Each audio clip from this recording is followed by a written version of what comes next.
Hello, everyone. Welcome to Ready, Set, Action. You are joined today with Kristina Witmer and Debra Horowitz, your local hosts. And today we have two exceptional guests. We're going to talk about leadership, a book called Lead It Like Lasso. And so welcome, Marnie and Nick. If you guys want to do a quick introduction, we have lots of questions for you today.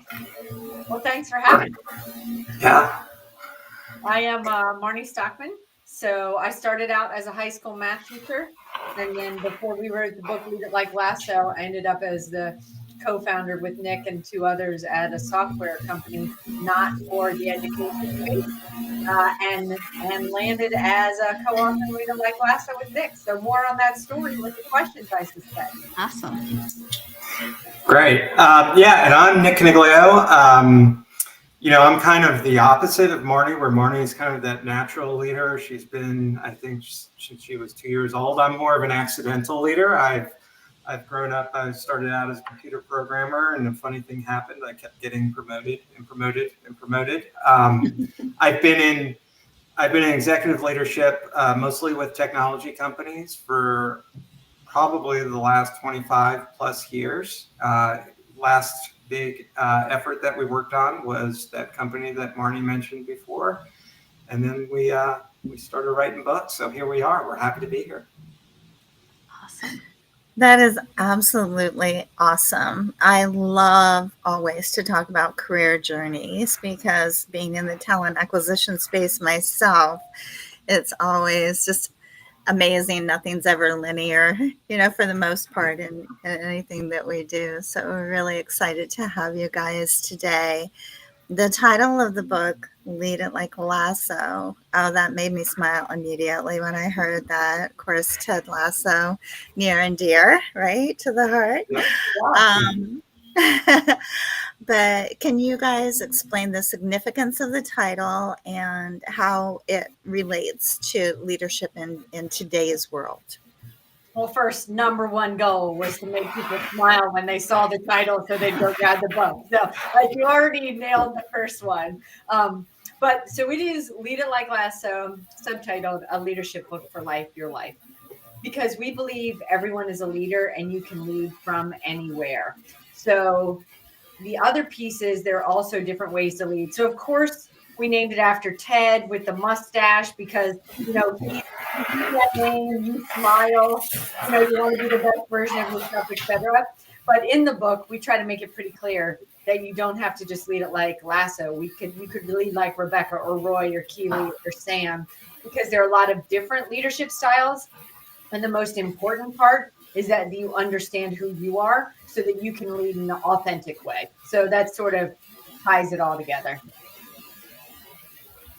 That is I awesome. love that. So I'm curious, just in that same realm, like what do you expect people to walk away from when they read this book, or is it different for everyone? What's the sense? Yeah, I mean, I think it can be different. I think we have two really core themes that come across in the book that Marnie and I talk about often.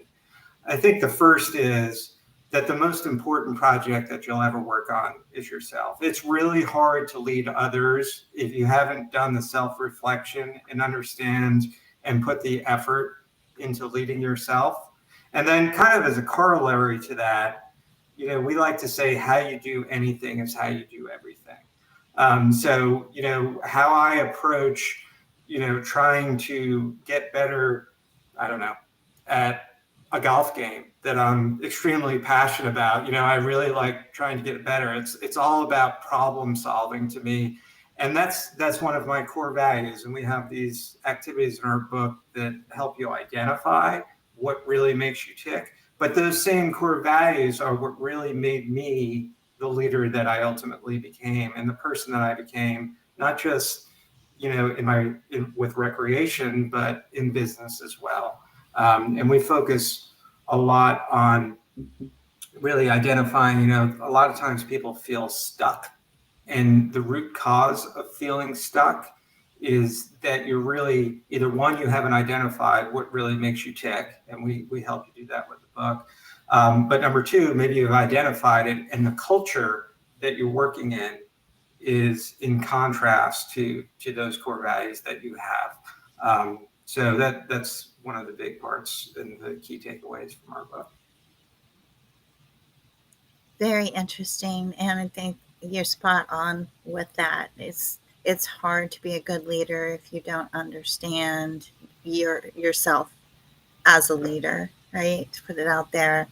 And I think as CEOs that Kristina and I are, and that we talk to on a daily basis, are leaders in large organizations.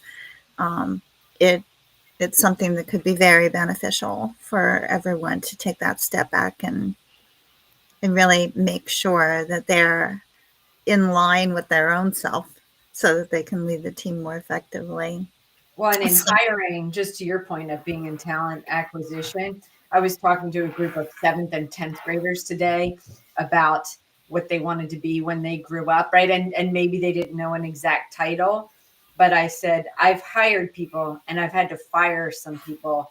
And it's interesting, the ones that when I go back and reflect on the ones that haven't made it, I think they didn't know themselves, or they portrayed themselves in an inauthentic way. So the fit wasn't a good fit from the start.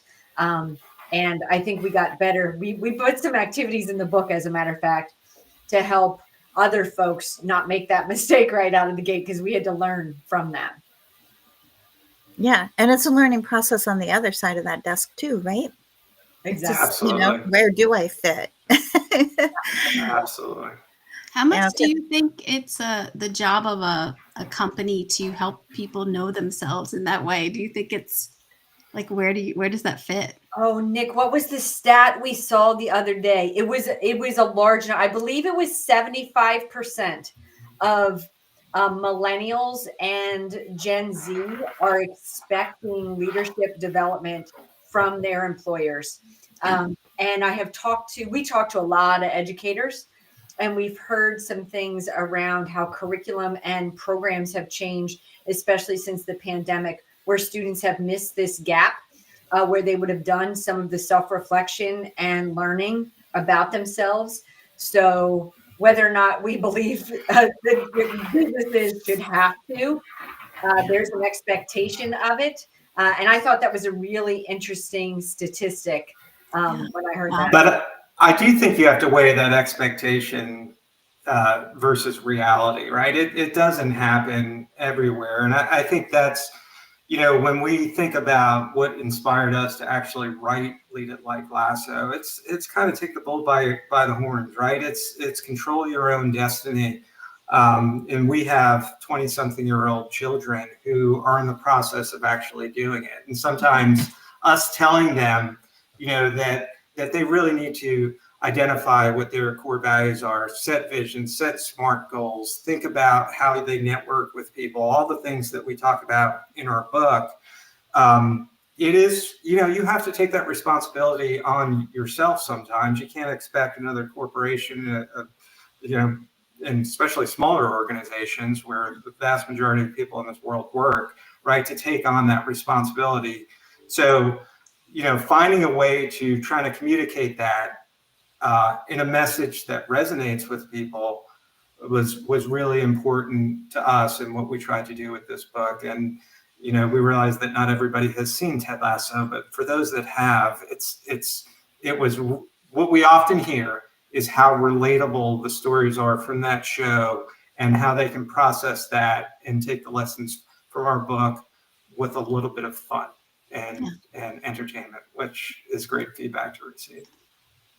That's awesome.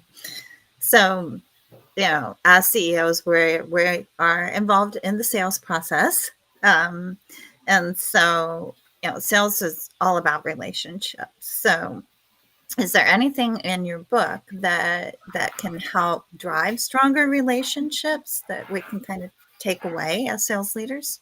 Well, I think it's in our book, and it's a big theme of Ted Lasso in general. And the first would be curious, not judgmental, right? I think that the internet's broken if you haven't heard that statement in the past 3 years, right? So too many sales folks try to just pitch a product or sell something, as opposed to being curious about the problems that their clients are having, the goals that their clients are having. So if there was more curiosity instead of just like the judgment of, I think you need this. If you really listen, you understand how to tell your story to be able to make that sales piece. So that's the first thing that comes to mind. Nick, did you have something that came to mind? I mean, I think the other thing to think about, and it was such a theme of the show, of Ted Lasso, and we talked about it in our book, and we ran a business and we understand what sales is.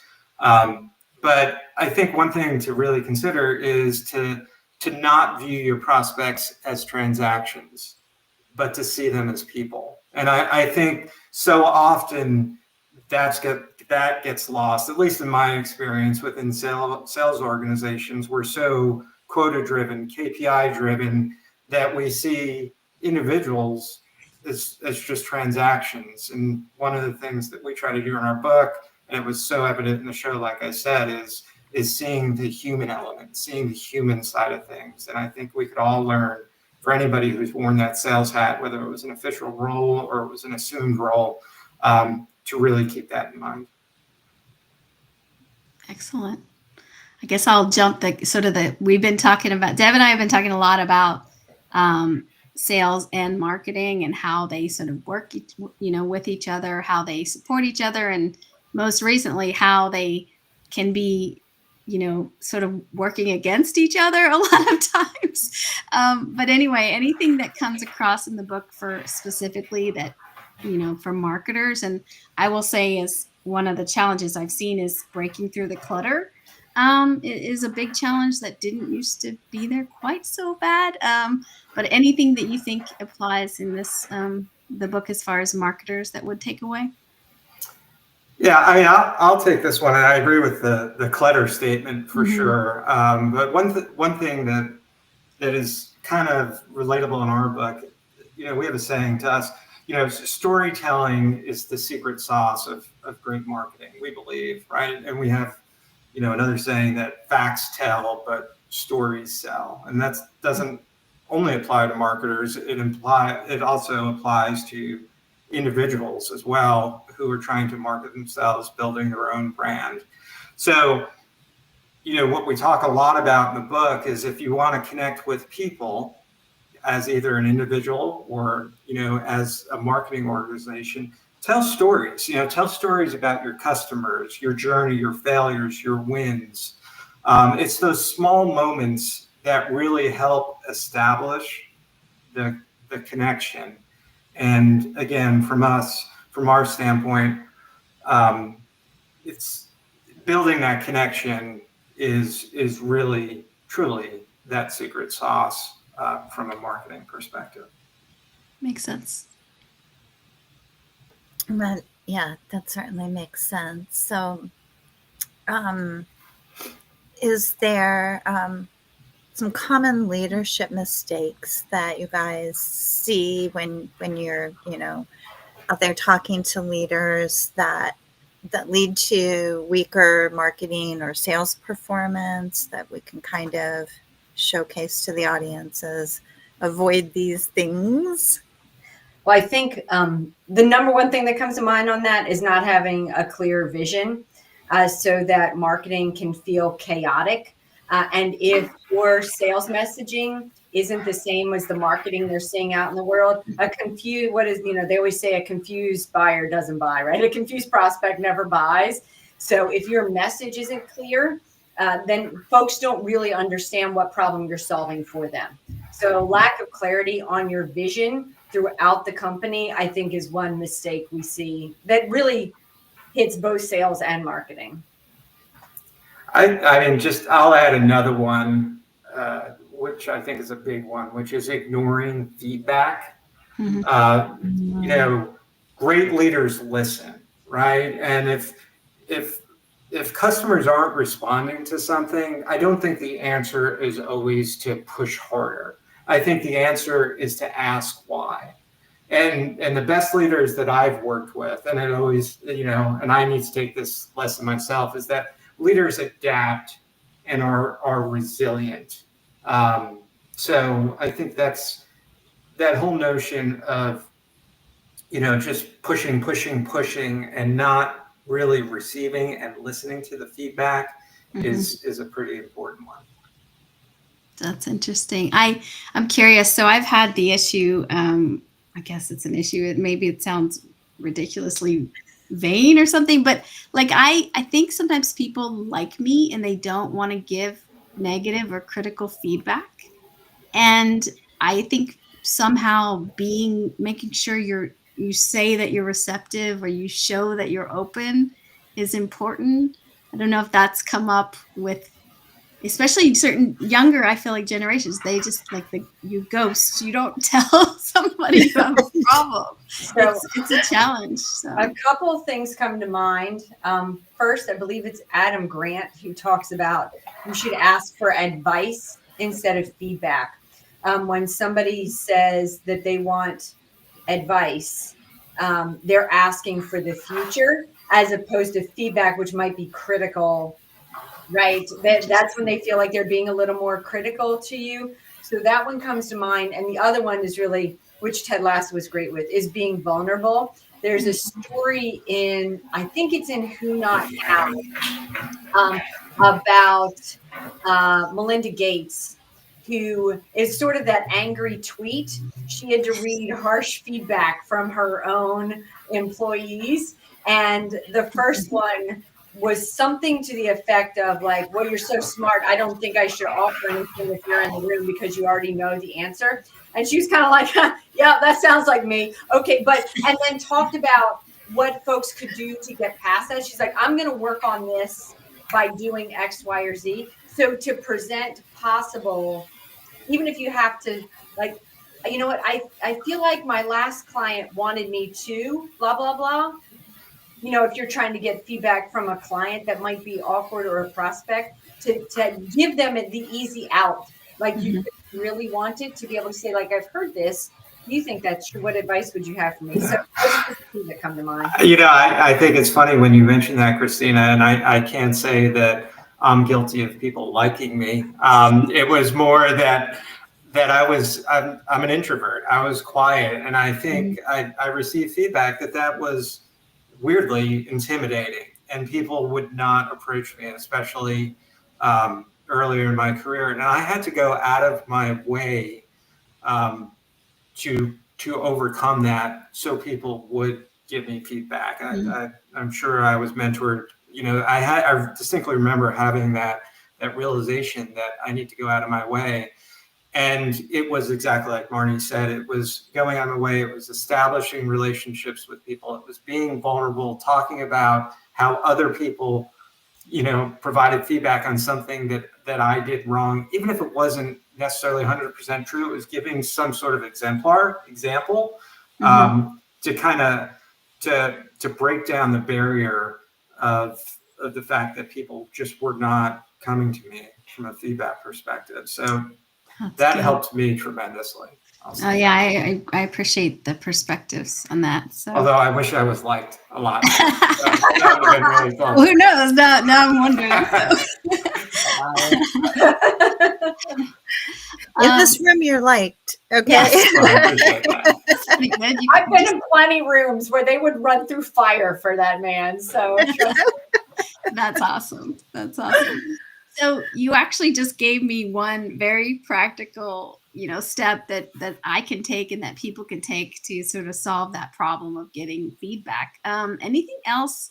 Like, I'm sure a lot of leadership books are very theoretical, you know, things come out, but with Lead It Like Lasso, we'd love to talk about actionable steps. What can you do now? What can you start right now to sort of make, you know, whatever that jump is to the next level? Are there any other things that pop out for, you know, here's one or two things you should start doing right now, without giving it away, of course? Oh, well, we're happy to give it away. So first, we consider ourselves leadership geeks, not gurus. So a lot of gurus have that theoretical, right? They've written the book because they've done the research. So they have this it feels almost unattainable for the average person to be able to reach it. And then the other folks that often write leadership books are like the Richard Bransons and Oprah Winfrey's of the world, where they don't feel like regular people, no matter how much they say they're regular people.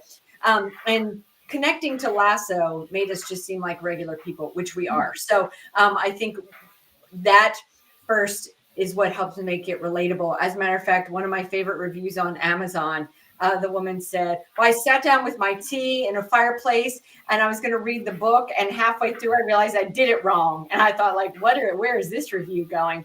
She said, there's really work to do. There are activities in the book, and I needed a pencil and I needed to take some time to reflect. So some of the more actionable pieces is in the book. We have a whole section. There's a section that's the training where you're learning about it, but the game is where you actually do the work. Oh, so nice. The practical pieces are figure out what your core values are, define your personal operating system, go through some of the activities and set SMART goals and set your vision. So I would say that's one of the strengths of the book is we actually give you things to do instead of just talking about it, especially because we recognize we wrote a book about a fictional TV show where isn't that easy, where everything just worked out.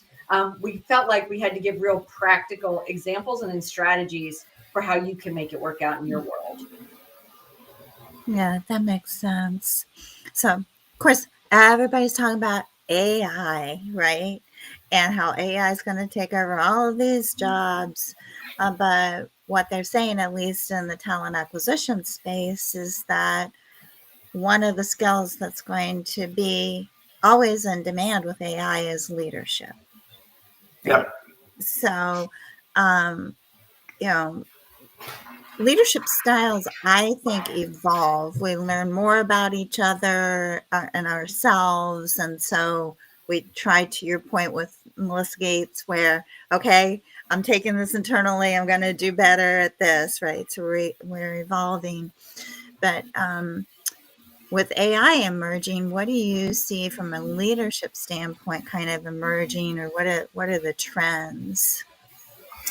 Well, I think it's funny you mentioned that. Marnie mentioned Adam Grant earlier. You know, he, even before AI hit us by storm a couple of years ago, he coined the phrase character revolution, right? So in this world where technology is everywhere and it's helping us and it's helping automate things and it's helping us build up these technical skills, it's really, you know, it's leveling out the playing field. You know, 30 years ago, I graduated a computer science degree. I was almost a unicorn, right? It was really easy with that degree to get a job or to differentiate myself. That's not the case anymore. In my phone, in my pocket, I can pull something up and learn how to, you know, change an engine or do something. So what's going to make you stand out? What's going to make you stand out are those soft skills and those character skills. So I think the funny thing about Ted Lasso and our book, as an example, is it was counterculture. You know, when it aired between, you know, just a couple of years ago, it was counterculture. And why was it counterculture? It was counterculture because it showed a way to lead that was different than what we normally see and still see to this day, which is that authority-based command and control leadership. It showed how to lead with empathy, with positivity, all the emotional intelligence type skills. And I think that is a trend, right? We read about it, but we don't see it very often. It's never reinforced in pop culture, except for Ted Lasso. And I think people are starting to figure out that, yeah, that traditional authority-based leadership might give you quick wins, but you're sacrificing long-term development. So to us, what we hope the trend is that we start to lead with character, with positivity, with empathy, all with listening skills, all those things that were so evident in the show, and all the things that we try to highlight in the book and give you tools to figure out, okay, am I leading this way? If not, how do I get there? So I don't know if that's a cop out to your question. Yeah, but that's really what we believe the trend is moving towards. Awesome. Excellent. I think we have time for just one more sort of question that I've been thinking about. So our audience is pretty diverse with levels of experience within different things, and also size of businesses. So sometimes it's smaller business owners who have done this a few times. And then sometimes it's people within larger companies that are sort of pulling up marketing or sales or HR functions. But how do you find that some of the principles in Lead It Like Lasso apply to different industries or levels of experience? Does that come across as how you look at leadership? Is it more about the person? So we do take a personal leadership slant to it. And our rule number one is leadership is life, with the little corollary that everyone is a leader. So you can really lead from where you are. But as we said earlier, you have to learn to lead yourself. And then leadership happens in a boardroom, in a locker room, in a classroom, in a living room. So as a leader, you need to understand yourself first, right? And a lot of the personal leadership lessons translate one-to-one correlation with organizational leadership pieces.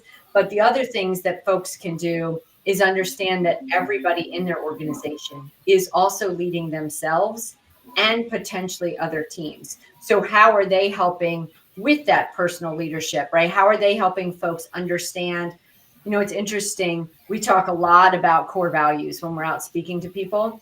And there's a misconception that you have to have the same core value as the company you're working for. But that just doesn't work that way. What you need to understand is, how does your core value align within the culture of the organization so you can see your place in there. You want your accountants, say, to have core values of accuracy, right? Like you want them to be that person that's going to be rule driven, etc. So how do they align to a company culture that is about excellence or providing great customer service? How does that support that? So I think, to answer your question in a long roundabout way, is that they need to develop their own personal leadership skills, but they also need to understand that everyone in their organization needs to develop theirs, and how can they support that? Mm-hmm. Literally all of the ways that Nick described in terms of servant leadership. Yeah. Love it. So what's the best way to find the book? Is it Amazon? Is it a couple ways to grab it? For sure, Amazon. You can get to any way from Tuesday. If you type in Lead It Like Lasso, you'll find us, you'll find the book, you'll find the website, and some other goodies along the way. Yeah, I searched on LinkedIn. It was all over the place. So. With that, like Roy Kent, here, there, and every effing. Awesome. Good marketing strategy. Well, I just want to thank you, Marnie. Thank you, Nick. We really appreciate you taking this time. We learned a lot. We got to get some of our questions answered, and we're looking forward to digging deeper into the book. So thank you for joining us. Thank you so much. We appreciate you. Yeah. Thanks, everybody. Until next time with Ready, Set, Action, you can find us on YouTube, LinkedIn live stream, and Spotify. And we will see you next time.